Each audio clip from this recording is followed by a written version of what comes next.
Good afternoon, everybody. Welcome once again to the latest Odyssey Group webinar, where today we're going to be focusing on our Japanese hospitality strategy and in particular, the Japanese hospitality industry.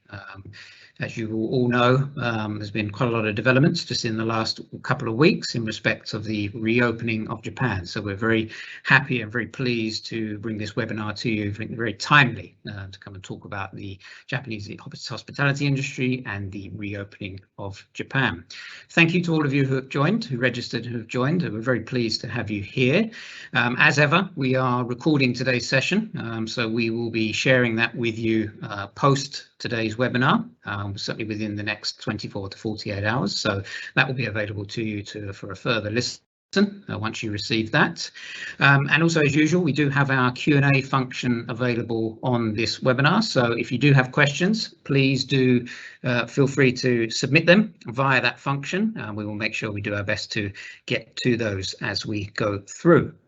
So today's session, as I mentioned, we are going to be focusing on essentially the reopening, finally, of Japan. Obviously, Japan has been closed for some time, like many other countries, particularly in the Asia region, because of the COVID pandemic. But the Japanese government is now moving towards reopening up again. And so they've started the process of doing that. So we're going to be focusing on that today, taking a very much an interactive look at the various elements that are positive elements in that reopening and positive elements on the Japanese hospitality industry.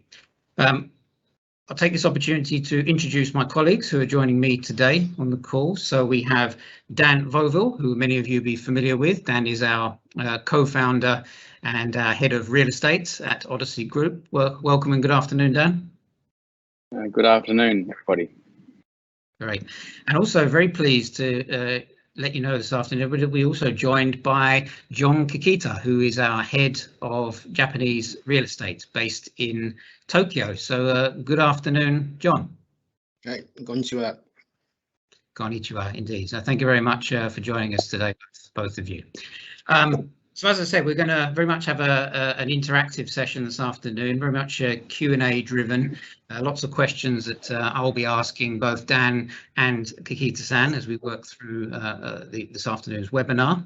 What I thought I might do, and I thought would be interesting, is perhaps to start with yourself, Kakita-san, and just to ask you, what is the kind of the local on the ground feeling as a result of the sort of reopening up of Japan? What's the local view, both generally and from the hospitality industry, as Japan now looks to reopen its borders again? After the 1.5 year COVID period, I think, last month we had a general election, the parliamentary election last month. And after that, because the winning of the ruling party, LDP, the government is moving forward to open up the borders. And actually, from this month, November, the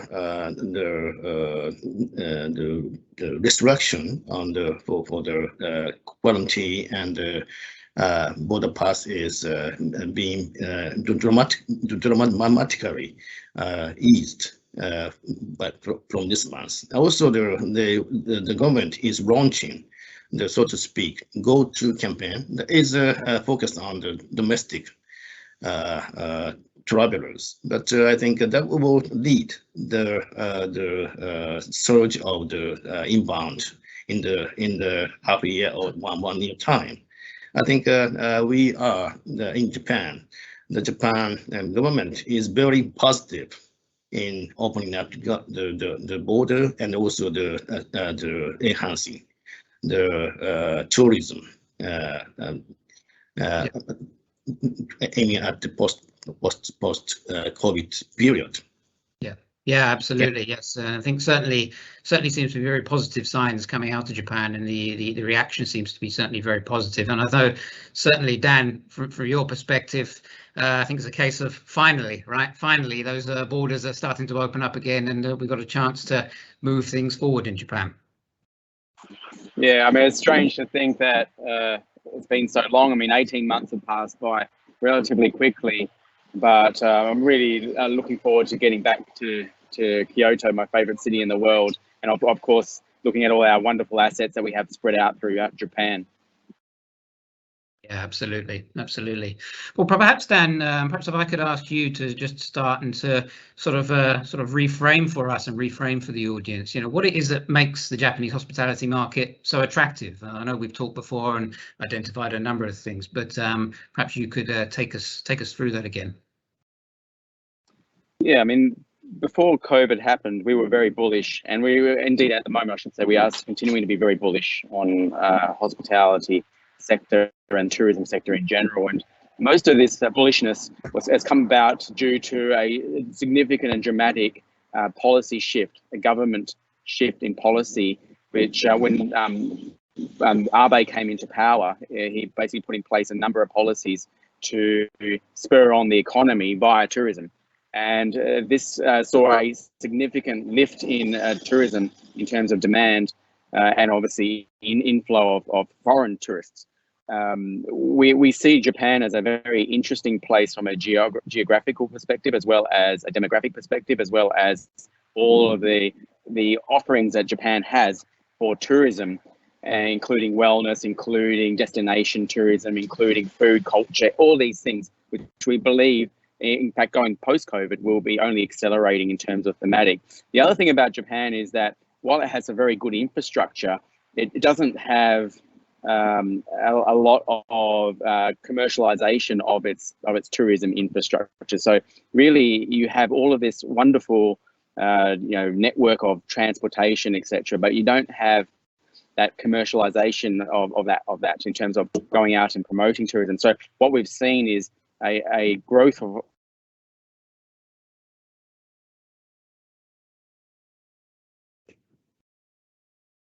have been leading into COVID, and we believe that structurally the demand drivers there to reach these quite strong numbers of tourists. On the flip side, the supply has been pretty limited in terms of building of niche and specifically niche and boutique luxury hospitality assets. So prior to COVID, it was very hard, for example, during cherry blossom in Kyoto, to even get a room. And we think that obviously bodes quite well for the hotel sector if you are an investor and operator of hotels, which we are, of course. And just generally speaking, yields are very attractive, and yields in the hospitality sector in terms of investment have been quite strong, which we can go to and talk about later on if we need to. So a combination of that demand, also on the international side, one also has to see that Japan actually has domestic tourism very strong too. 120 million people in Japan, and I think before COVID they had 500 million room stays per year. So all these drivers and all of these sort of government policy shifts and structural demand tailwinds, we believe are very favourable for tourism and indeed hospitality sector, and which we are obviously participating in. Yes, absolutely. And you mentioned, of course, about tourism. Of course, tourism is a key part of that. And the COVID pandemic has been a crisis like no other in many respects. But of course, yourself and Kakita-san have seen other crises in Japan and that have impacted tourism. So your view on how Japan is, and tourism in particular, is going to come out the other side of this crisis as we go into 2022 versus how it's dealt with previous crises. Yeah, I mean, you've heard this as a cliche now. We're in unprecedented times. I mean, I don't think anyone's ever experienced this type of situation before, but we do have some reference points going back through history, looking at black swan events, as you call them, whether it be SARS or GFC or Asian financial crisis, or even natural disasters, which of course Japan is prone to. And when we've done this analysis, we've looked at, when does recovery how long does the recovery take to play out? And in our modelling, we've seen that between 6 to 12 months. Now, of course, when this question has been asked of us the last 18 months, we've seemed to have underestimated the length of COVID, as I believe everyone has in the world. I mean, no one would have thought that we'd be sitting here 18 months forward, still in a situation where COVID is still quite impacting tourism and travel and border crossings. But if we take a view that it's not a question of if tourism will return, the question of when tourism will return, then we do have some reference points. And in this model, it suggests 6 to 12 months from the trough to recovery stage. Yeah, absolutely. And I suppose I mean, one question perhaps could have been asked earlier is that actually, why now? Why is the Japanese government making this change now? Perhaps Kakita-san, the local view, why is the government making this change now? Because the government knows that there is a demand, and if there, there's a certain time or period is passed, because of the campaign for the last more than 10 years, originally when, for example, 20 years ago, the tourists coming to Japan is like 5 million, something like that. Now the potential tourists coming to Japan is 40 million or something like that for now. So the government identify the aspiration of the Chinese and the Koreans and the Europeans coming to Japan, but the issue is just timing. It depends on not just Japan, right?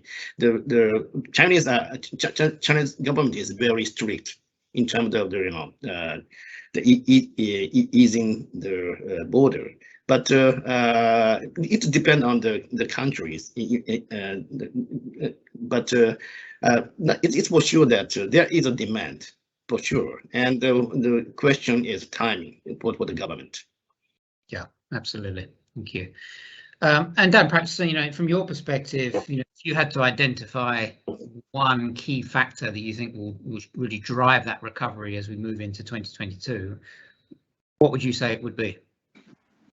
Yeah, I mean, we've put together a thought piece, in fact, which accompanies this webinar, and we've over the last few months put a lot of analysis into the factors that we believe will drive what we believe will be a swift recovery in tourism in Japan in particular. We're not calling it necessarily a V-shaped recovery, but we do believe that the recovery will be faster than other countries for a number of factors. Firstly, we believe, looking at the analysis by the airlines in particular, when they're forecasting recovery to happen, there's a view that short haul travel recovers before long haul travel.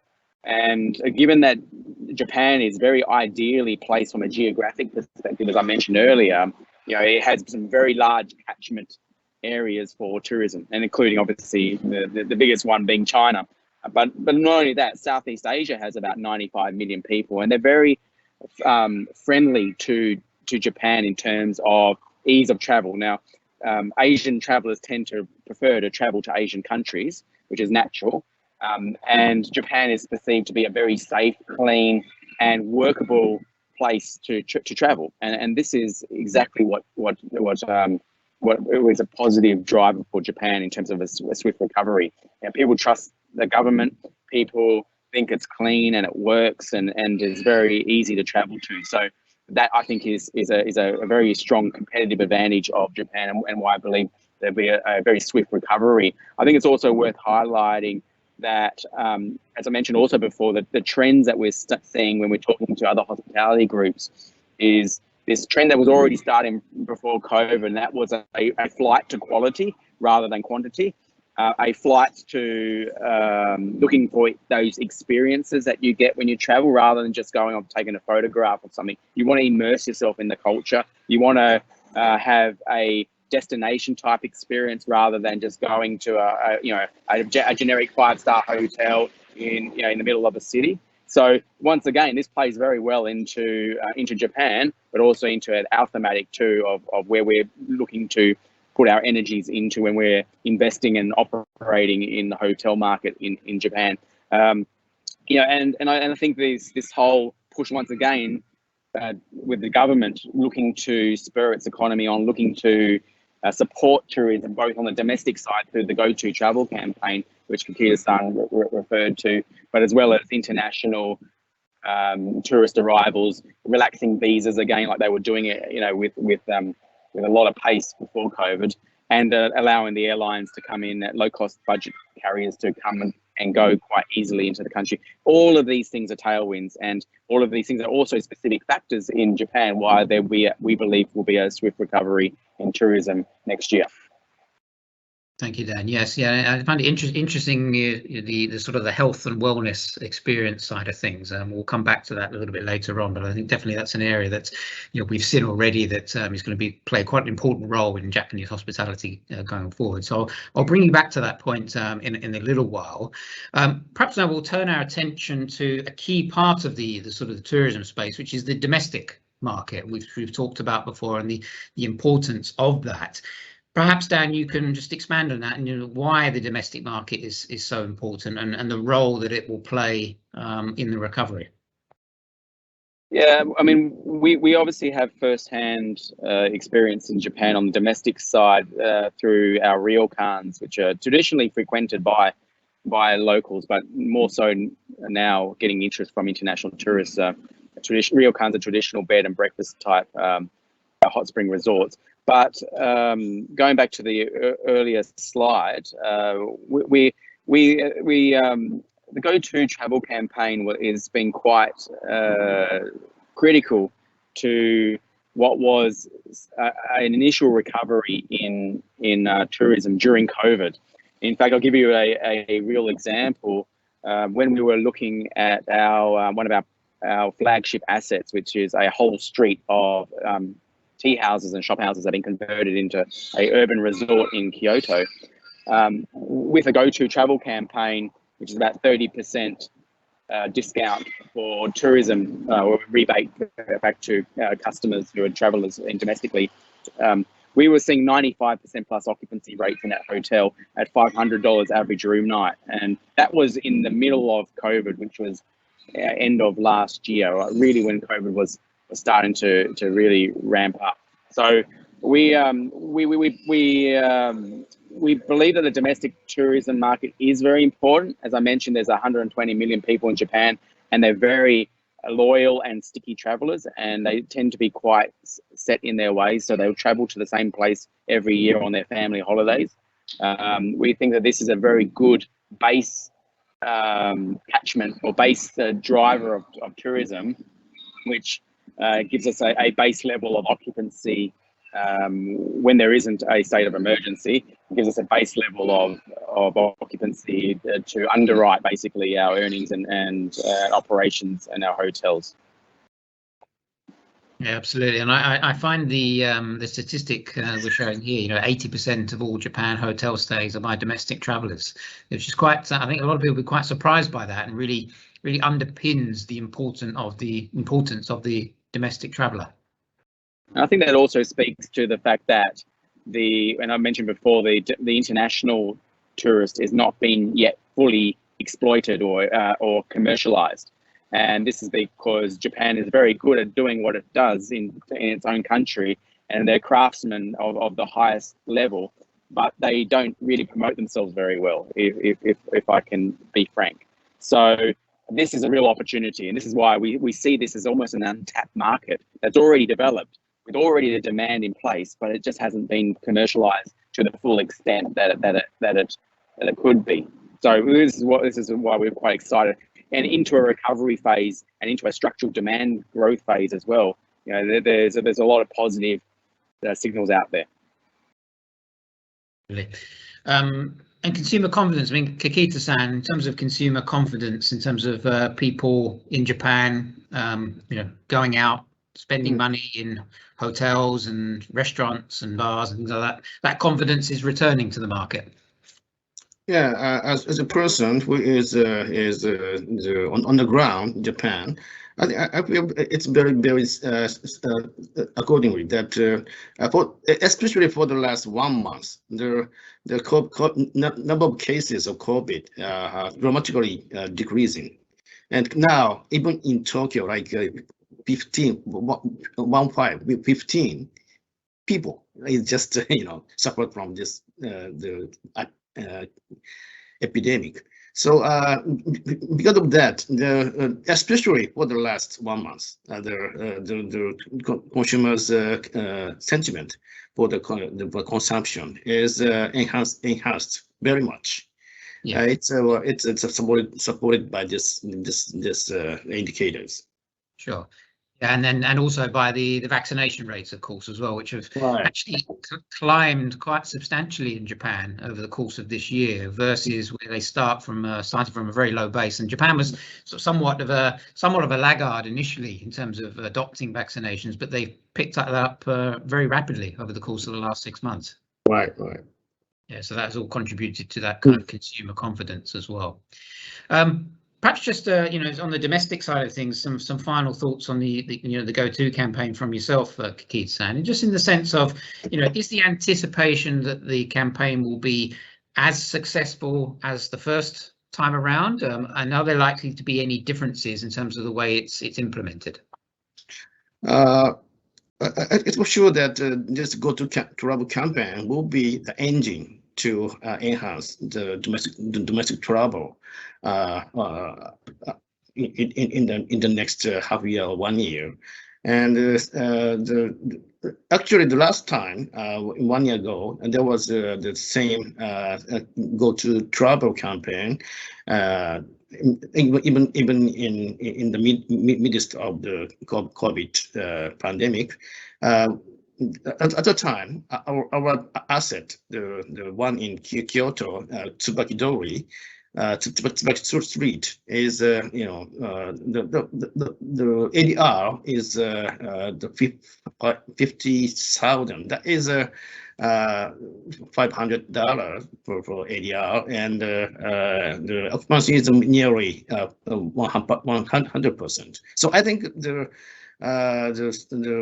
this campaign will definitely stimulate the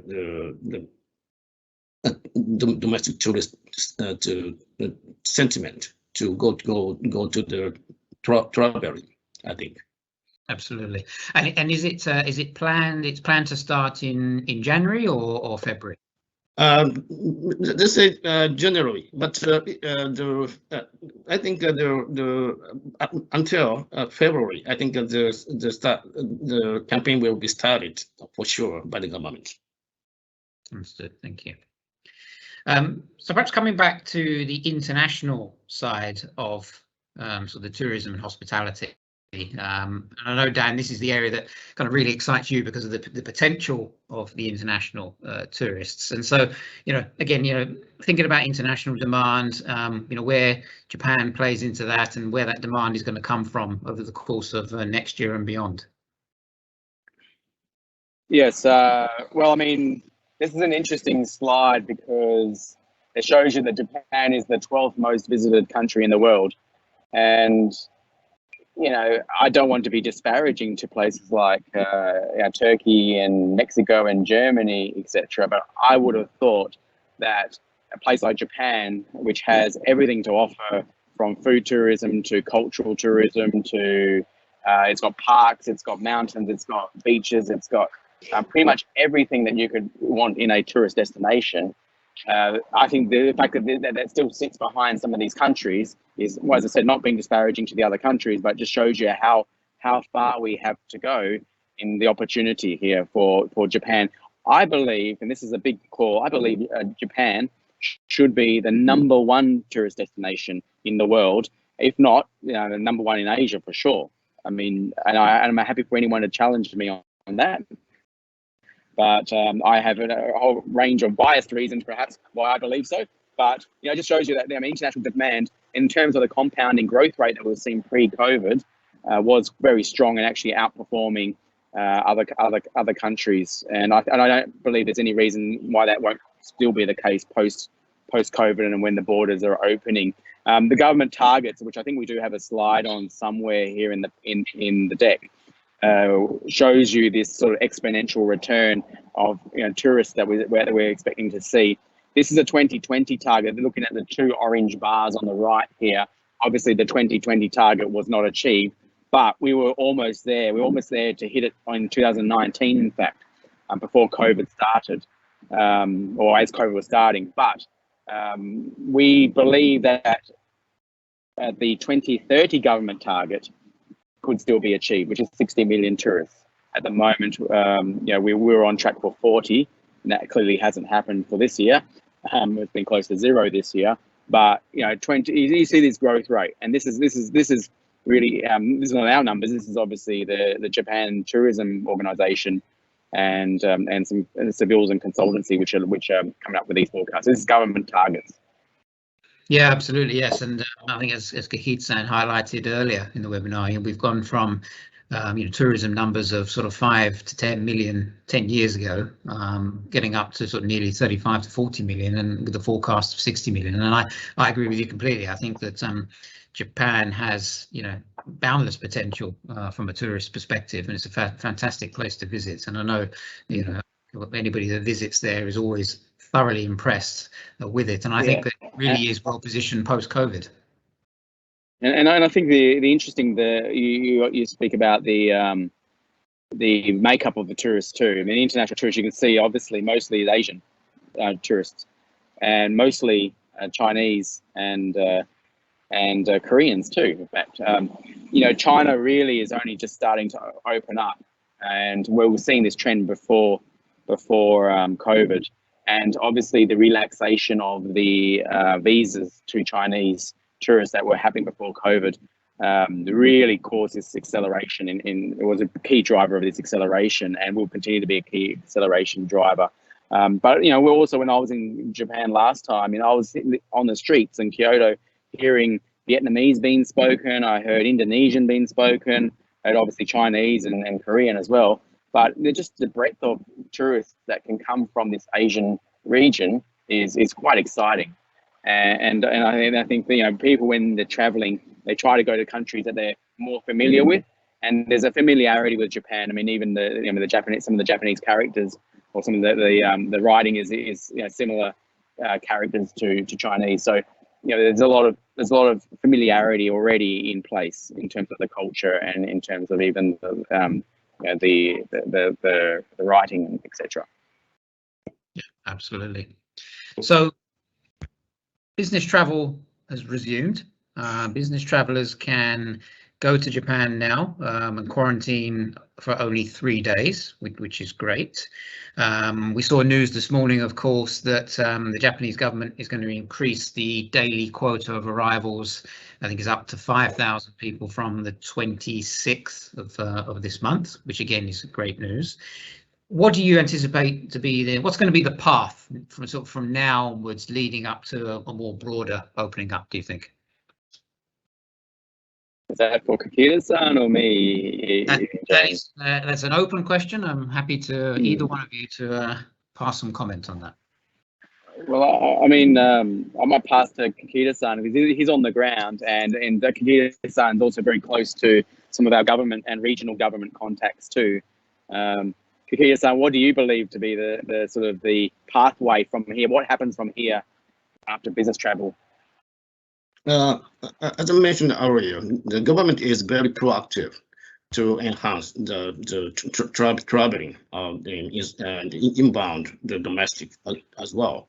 So for now, the question is what the foreign countries like China and Korea. That only the issue of timing, but actually the China tourists are very keen to come to. There are a lot of Chinese who came very keen to come to Japan. That they are ready to come now, but government seems to be very cautious about opening up the border. So the rest is the Japanese government is very ready, but the question is the countries who are sending the tourists to Japan, and the domestic is, as we discussed earlier, very strong, and by pushing by the government as well. I think the well, quite an important thing is that the vaccination rate, which you saw in the earlier slide. So as the vaccination rates improve, then they get to that magical, what seems to be a magical level of around 70 to 80%. That's when the other countries start to be more relaxed about border flow back and forth. So, you know, we're getting a lot of countries now reaching that point, and I think as we get into next year, really accelerates globally as well as in some very key core countries that are very big catchment drivers for Japan. I saw in the newspaper today, in fact, that travel bubbles are starting to open up now with Japan and Australia, for example. We've already seen one with Singapore, and you know, Singapore and other countries around the region are starting to consider travel bubbles as sort of first steps to opening up more broadly to other countries. And I think that's something to watch, as well as the vaccination rates as sort of you know, leading indicators, we'll say. Yeah, absolutely. And yeah, and I think momentum is quite key here as well, right? I think you know, the momentum of lots of different countries all starting to open up, and the more that do, the more will follow. And as those vaccination rates rise, etc., I think that will lead even more countries to opening up. And you know, and as we know, of course, the demand in Asia to travel to Japan is extremely high. We know in Hong Kong and in Korea and mainland China, down in Southeast Asia, you know, the demand to be able to travel to Japan is very, very high. So yeah, we anticipate that's going to kick in with earnest as we move into 2022. Obviously, the tourism board in Japan, of course, has stepped up and started more promotion. You know, what are you, again, Kakita-san, are you seeing the tourism board doing more in that space, really looking to promote Japan in the anticipation of international tourists returning? Yeah, for the last 1.5 years, they are suffering. The tourism industry is really suffering, but they are get ready to boost their supply and demand as well. I think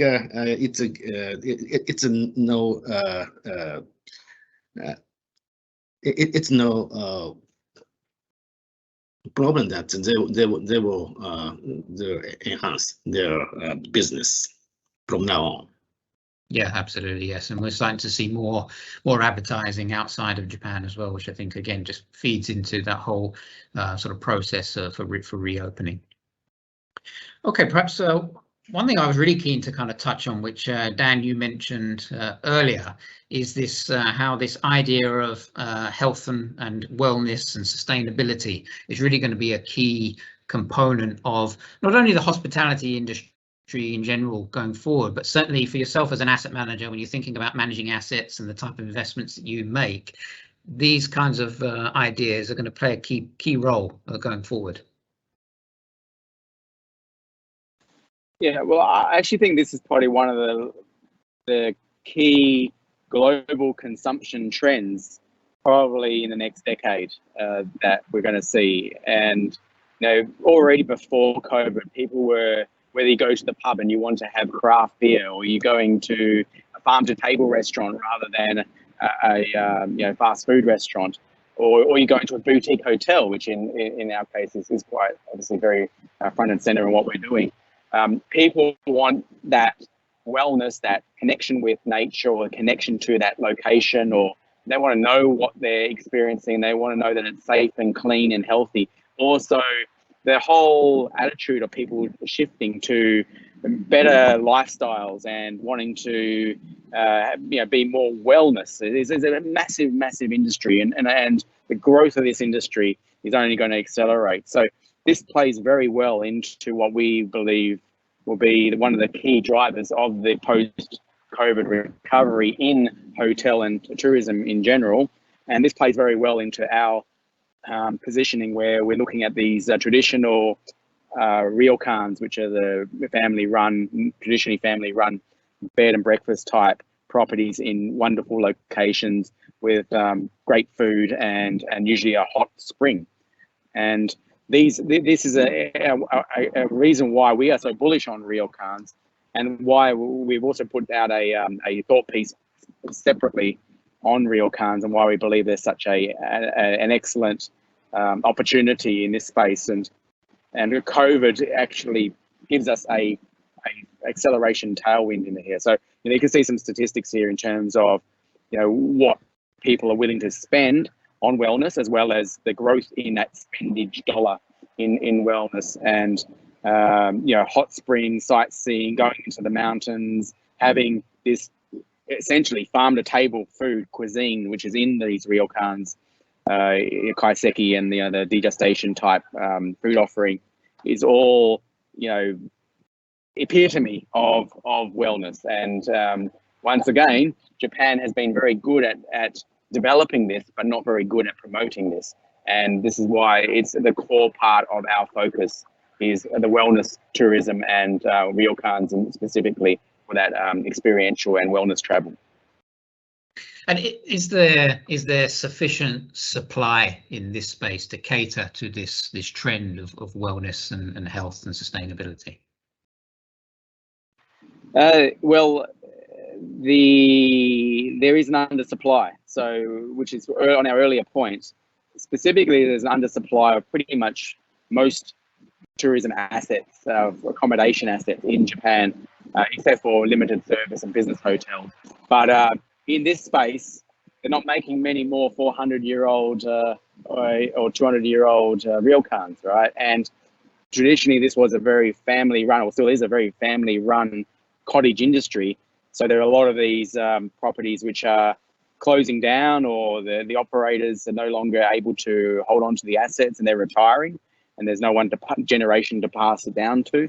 So we are finding that they are getting harder to come by, but with our experienced team on the ground and all our assets being off market through discussions and relationships, we are finding opportunities. But I think one of an important anecdotal point here is that the price that we're getting for our average daily room night for this type of property is a premium to 5-star hotels. So it shows you also that there is a lot of demand and there's not a lot of supply. Absolutely, and thank you, Dan. Well, I think that perhaps is a nice segue into thinking about sort of the asset side of things, the asset management side, and from the investor perspective. What are the opportunities that this opening up of Japan as it takes place from now onwards? What opportunities does that create for an investor and for an asset manager such as yourself when investing in Japanese hospitality?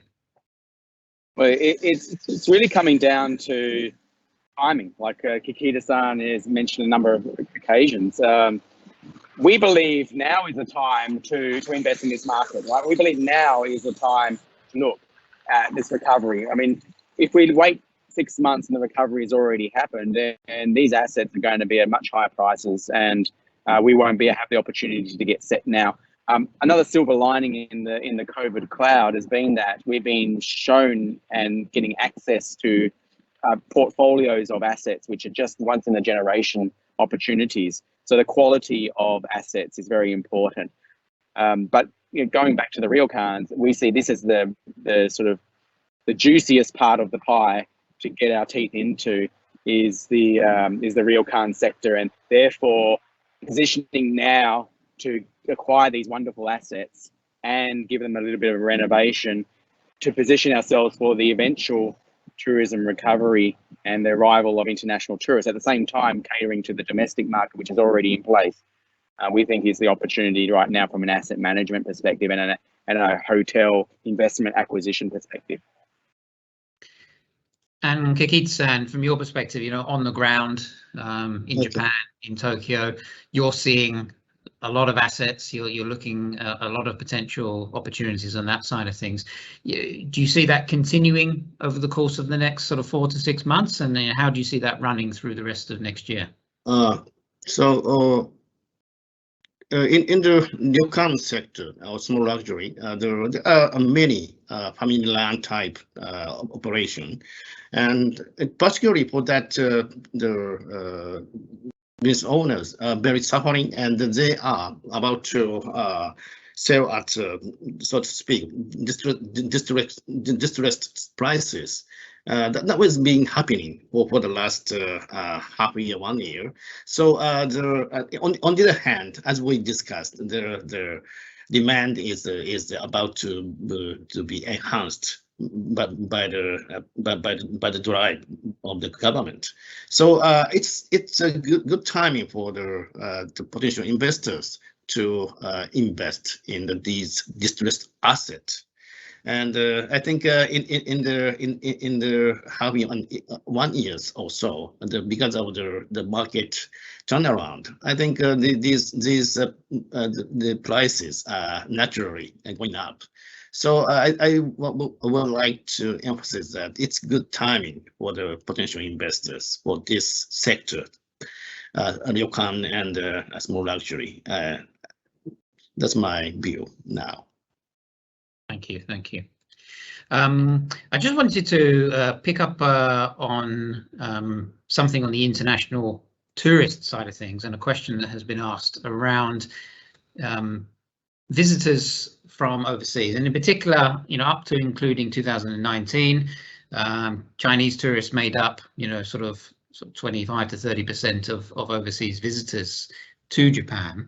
With Chinese borders remaining closed and inbound quarantine in China, etc., remaining at 3 weeks, and the anticipation that that's going to stay as such sort of into the meat of next year, does that component of overseas tourism, does that need to be replaced somehow, or is the Japanese hospitality industry positioned as such that it can continue to grow even without those Chinese tourists next year? Yeah. I mean, Kakita-san might have a different view to me, but I think the Japanese government, observing what they did with the relaxation of the visas, they firstly relaxed visas pre-COVID to Chinese, and then they saw how successful that was, and they were quite smart. They thought, this has been a success. What other countries can we relax the visas for? They started very much focusing on Southeast Asia and North Africa, and also Middle East, surprisingly. So, for example, in Kyoto, in the last visit, I went to my favorite ramen shop, and they had a halal compliant menu at a ramen shop, and it was really all for bringing in these diversity of tourists, and no matter what race or religion or where they're from. I think that's been very smart by the government to be, I guess, forward thinking, that they don't want to be completely reliant upon China or Korea, because both of these countries tend to also have a habit of sometimes putting in restrictions themselves when they have a trade spat or they have some kind of disagreement with another country, and this does happen in the region, as we know. Then that can impact. So I feel the Japanese government's being quite smart in opening up to many countries, and so they're not just overly reliant on China. Of course, China is a big driver, and it is a big place, and it has a lot of tourists. A lot of people are now getting into that demographic or GDP per capita where they are now traveling. So this is going to be a key driver. So I'm not trying to sugarcoat it, but I think there's enough demand, and we're coming from a low base as well. Remember that demand can be also spurred on by other countries, not just China. And I'm not sure Kakita has another view. I basically agree with Dan, and I think China is still will be the big chunk of our Japanese business, but we need to diversify, and naturally, as I mentioned, the domestic tourists are being enhanced and increasing because of the Japanese people are put more emphasis on the vacation rather than the work. So that kind of factors will be considered, and the thing is, as the Japanese government is doing the diversification of the destinations, I think. Absolutely. Well, thank you very much, two of you, for answering that question. We have actually come to the end of our allotted time today for our webinar. So I'll take this opportunity to say thank you very much to both Dan and Kakita-san for joining today. That was great to hear from both of you, to your views on the reopening of Japan and how that impacts the tourism and hospitality sector there, which is great. Thank you very much to all the attendees who joined today. We hope you found this webinar interesting and informative.